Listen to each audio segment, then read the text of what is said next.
Good afternoon, I'm Libby Casey, the Politics and Accountability on-air anchor here at the Washington Post, and I'm pleased to be joined by Senator Chris Van Hollen, Democrat of Maryland, also, of course, the chairman of the Democratic Senatorial Campaign Committee. Thank you so much for being here. It's great to be with you. You can send us your questions for Senator Van Hollen by using the hashtag #PostLive, and we'll be able to share some of those as time permits. I want to just start with the current climate of aggression right now. We have these 10 bomb packages that are being investigated that were sent to Democratic leaders throughout the country or critics of President Trump. One news organization, President Trump is blaming the media for creating anger in society. Where is the lane in these last 2 weeks before Election Day for appropriate political anger, political fighting, and political discourse in that climate? Well, what I hope and what we're seeing in a lot of states where candidates are actually campaigning is voters are focused on the issues.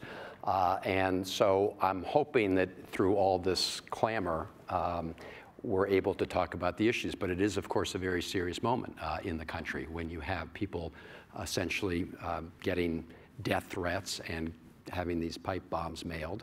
The president had a fleeting moment of unity at the White House yesterday before he then went on the campaign trail and blamed everybody in the country except himself for the current toxic political environment. And I think the reality is that we've seen a whole lot of division out of this president, this White House.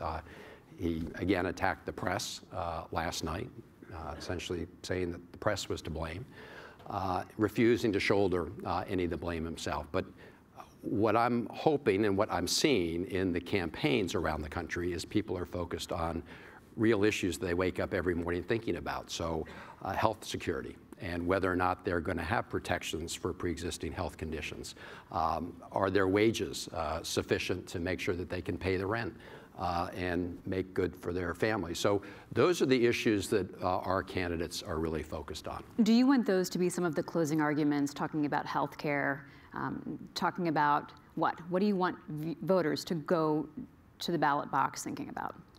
Well, we're focused on issues that we're hearing the voters caring about. So this is not sort of a top-down strategy. It's really a bottom-up, grassroots approach. What happened was last year, when there was the big battle to overturn the Affordable Care Act, all of a sudden, in every state in the country, people began to realize just what was at stake. And that was true whether you were a rural hospital, a suburban hospital, or whether you were in an urban area. All these healthcare groups who had nothing to do with politics, like the American Cancer Society, American Diabetes Association, long list, all came out and said, don't do this. Don't take away protections for people with pre-existing conditions. They didn't say it as Republicans or as Democrats. They just said it as patients and consumers. And so that is the issue that is on the top of voters' minds. And when voters learn that incumbent Republican senators and Republican candidates are working to undo protections for people with pre-existing conditions, yeah, that gets their attention. And that is why that is such an important part of the debate. And yet Republicans who are running against some of your candidates, some of these Republicans, even attorneys general of states that have challenged Obamacare, are themselves running on a message saying, I'm going to keep your pre-existing conditions. I have sick family members as well. I feel your pain, basically. Right. So they're saying, I feel your pain on the one hand, and on the other hand, and with the other hand, they are taking away protections for people with pre-existing conditions. So, for example— Is that message getting through to voters? Well, absolutely. I mean, if you look at the ads on TV in these different states, the battleground states right now, over 50% are focused on health care issues because Republicans have put themselves in a very vulnerable position because they have called for taking away these protections. They are now, running ads saying that's not true.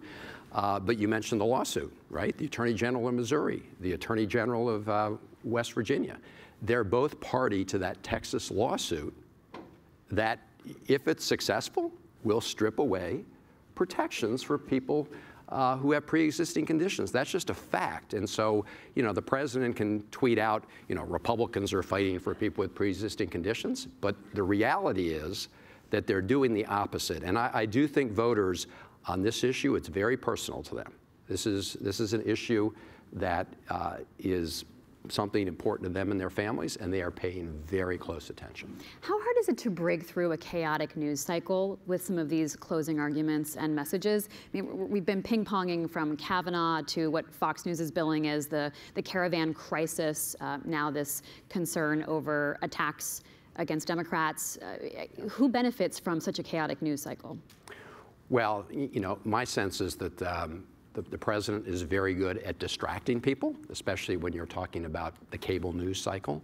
But when you're talking about local news coverage in a lot of these races, a lot of the attention, again, goes back to the issues that are important to people in those states and locally. So you don't get nearly as much coverage of some of these more polarizing issues on an ongoing basis when it comes to state and local news. And again, our candidates, when they're out on the campaign trail, they're talking directly to voters, and they're talking about these issues voters care about. I can tell you, voters were rightfully very alarmed the other day when Mitch McConnell, the Republican leader, said, you know, now that we did this tax cut and we got $2 trillion added to our national debt, we're going to have to do something about it. We're going to have to come after cuts to Medicare and Social Security and Medicaid, which is exactly what many of us have been predicting. And the Medicare cuts are part of the Republican budget that a lot of these Republican senators voted for. Those are the issues. Those are important issues to families. Is, you know, are they going to see their Medicare support cut? So what we're finding is that, yes, there's always the latest tweet out of the White House, but most voters, not cable news, but most voters, they're focused on what they care about, what they wake up thinking about every morning. And yet, President Trump's approval rating has gone up, and he is talking about things on the campaign trail that are actually not true. For example, saying that Republicans are going to achieve another middle-class tax cut, a 10% middle-class tax cut, claims about the caravan of migrants, that Democrats have somehow instigated this. Where do you go with that? I mean, how do you punch back that messaging? Well, let's just take the tax issue for an example, because I think some people pointed out to the president that, in fact, the Senate and the House are not in session, so you can't pass a 10% middle-class tax cut at this moment in time. But actually, the issue's actually, I think, more significant than that, because the fact that the president felt he had to say he's going to come back and do a middle-class tax cut just tells us what we're hearing from people around the country, which is that first tax cut did not help folks in the middle. It was a huge giveaway to big corporations and to very wealthy people, and it ran up the debt, $1 trillion, and they are now saying that they're going to come back and make these cuts to Medicare, Medicaid, and Social Security. Democrats have always supported a middle-class tax cut. We would have welcomed the opportunity to target tax cuts toward the middle class. And the fact that the president now says that's what he wants to do tells me that they're admitting that round one just didn't do the trick. And in fact, what we're seeing is over $750 billion in stock buybacks from big corporations. 35% of shareholders of U.S. stock are actually foreign shareholders, and so that money's going into foreign accounts. And the promised $4,000 a year wage increases, people around the country going, I don't see that.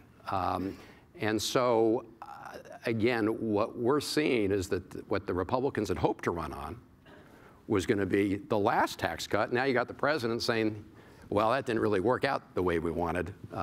Maybe we'll try something else. But do you think that message is getting through to voters? Because it's always hard to counter the loud megaphone any president has, and the national presence, the national stage, especially if we're not always working with facts.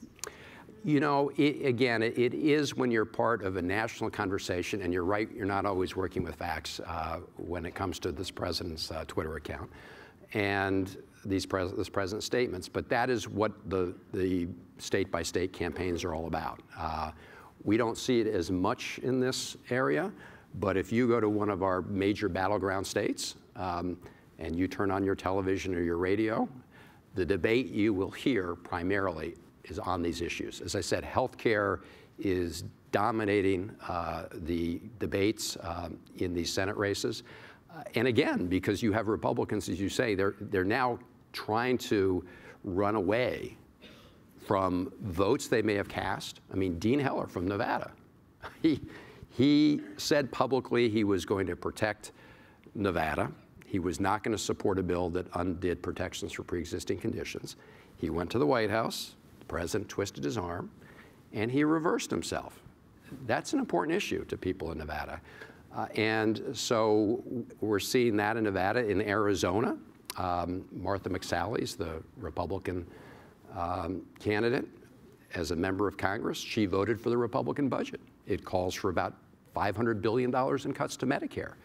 That's what they're talking about in Arizona. So I think that these are issues that, at least in each of the states, people are focused on. I couldn't agree with you more. In the sort of, again, the sort of cable news environment, it has been very difficult to break through. But that's what campaigns are about, trying to break through state by state.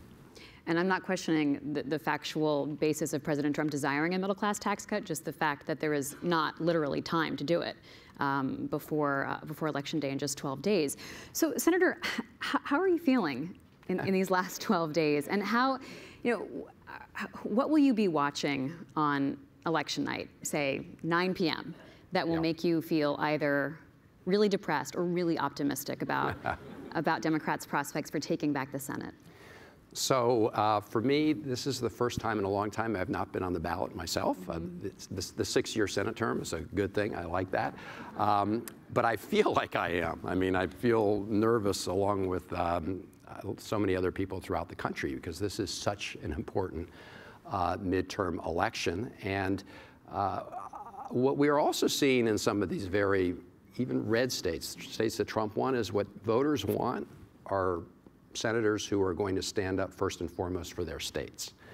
And that means holding the president accountable, means working with the president if the president's got a proposal that's good for their state, means opposing the president if the proposal is not good for their state. And in many of these farm states, tariffs, for example, have been very harmful to the economy. Look, the Democrats in the Senate have a very tough political map, right? We have 34 races, 26 of them are Democratic incumbents. 8 are Republican seats. So our approach has been hold plus 2. And as you know, the states that we are most focused on have been those states that Donald Trump won, where we have Democratic senators. And then we've been very focused on a number of other states, like Nevada, Arizona, big race in Tennessee, big race in Texas, interesting races in places like Mississippi. I will be looking first at the states, of course, on the East Coast. I think that Bill Nelson is going to win in Florida. Rick Scott has been, oh my God, he just put another $8 million of his own money into the race just the other day. But the reality is, on issues like climate change, gun safety, no oil drilling around the coast, Bill Nelson has been with the people of Florida. So I will be looking at the Florida race. I'll be looking at a lot of the House races because a lot of the House races in some of these swing districts will be indicators as well of how things are going. How different is the map in the Senate? You've obviously worked on re-election efforts in the House extensively. Yeah. How different is this math for you right now? Well, it's very different. Starting with the fact, of course, that in the Senate only 1/3 of the Senate's up, whereas every House's seat is up, and so House races for that reason are much more susceptible to waves, right? Because every single House race is up, whereas in the Senate, first of all, only 1/3 of the Senate's up at any one time, and then we have a lot of states that Trump won by big margins. When we started this re-election cycle, more than almost 2 years ago now, people were predicting major Senate Republican gains in the Senate because we are defending 26 seats, including 10 states that Donald Trump won. And we have only one state where you have an incumbent Republican senator that Hillary Clinton won. That's Nevada. But what's happened is you've seen this great sort of grassroots energy. Not just among Democrats, but also among a lot of independent voters who do want a Congress that will hold the president accountable. And so, That's what's at stake in this election. And what we are seeing is that voters, even in very Republican states, want people who are going to fight for their state and not be rubber stamps for the president. Where does the path to victory in the Senate run through? What are some of the must-haves, must-wins? Well, in the Senate, look, I mean, you have to win a whole lot if you're talking about a path to a Senate Democratic majority. There is a credible path, I will say, and I've said this for almost 2 years now. It is a very narrow path. As I said, you've got to hold +2. You got to hold 26, and then pick up 2 of 8 or some other combination. And the good news for us is that because we have so many senators whose DNA is, you know, in their state, they've been fighting for their state, and the people of those states have said, at least so far in all the surveys we've seen, we want somebody who's going to fight to, you know, protect our health care, right? We don't want somebody who's going to support getting rid of protections for pre-existing conditions. We want folks who are going to support middle-class families, protect Medicare, Social Security, Medicaid. And so that is why we're so focused on those issues, because that's what people in those states tell us they're interested in. Let's look at Heidi Heitkamp running on some of those very issues, knows her state very well. Yep. How concerned are you about that race? Well, never count Heidi Heitkamp out. That is a lesson that I think everybody in North Dakota learned last election. You know, last cycle, 6 years ago, with 1 week to go, Heidi Heitkamp was behind by more than 10 points, and she came back and won. I can tell you the public polls that show Heidi Heitkamp way behind by double digits do not square at all with what we're seeing. That said, Heidi Heitkamp is in a very tough race. She knows it, she's said it, but she's an incredible, you know, fighter for the people of North Dakota.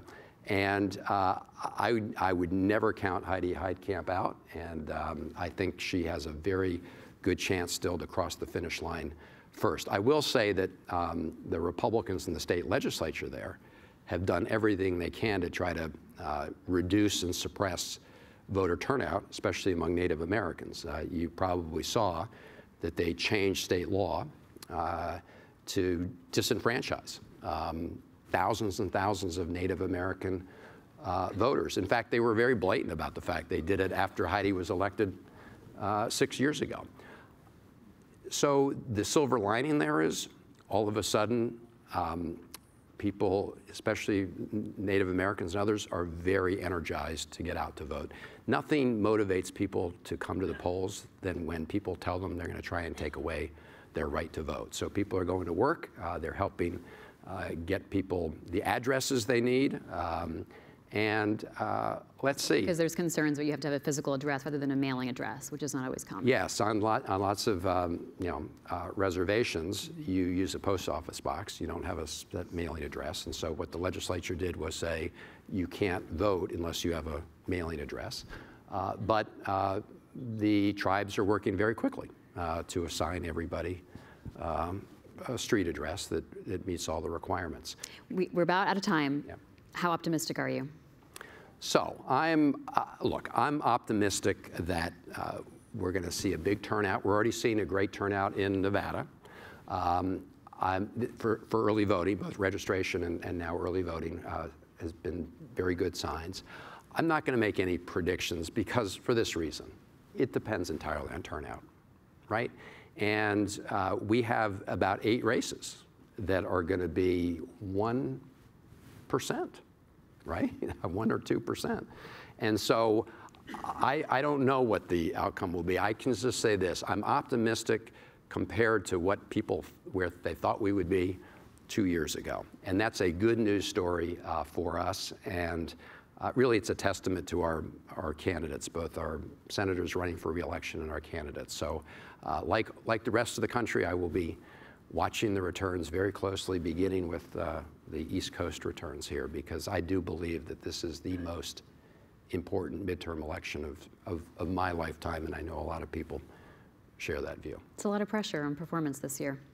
Well, this is really a question of voter turnout. I mentioned Nevada. turnout.